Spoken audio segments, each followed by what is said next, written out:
ಮಂಡ್ಯ ಅದು ಪೂರ್ಣ ಕೃಷಿ ಪ್ರಧಾನವಾದಂತಹ ಜಿಲ್ಲೆ ಆದರೂ ಕೂಡ ಬಹಳ ಮುಖ್ಯವಾಗಿ ಸಂಸ್ಕೃತಿ, ಸಾಹಿತ್ಯ, ಕಲೆಗಳಿಗೆ ಒಳ್ಳೆಯ ಕೇಂದ್ರ ಆಗಿದೆ ಅಂತ ಹೇಳಬಹುದು.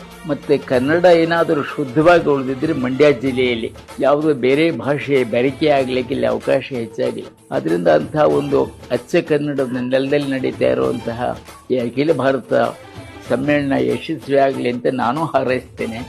ಮತ್ತು ಮಂಡ್ಯ ಜಿಲ್ಲೆಯ ಬಂಧುಗಳ ಆಸಕ್ತಿ ವಹಿಸಿರ್ತಕ್ಕಂಥ ಈ ಕಾರ್ಯಕ್ರಮ ಯಶಸ್ವಿ ಆಗ್ತದೆ ಅನ್ನುವಂಥ ವಿಶ್ವಾಸವೂ ಕೂಡ ನನಗೆ. ಈ ನಾಡ ಬಾವುಟಕ್ಕೆ ನೀನೊಂದು ಗುರುತಾಗು, ಬಸವಳಿದ ಭೂಪಟಕ್ಕೆ ಕಾಯುವ ದೊರೆಯಾಗು.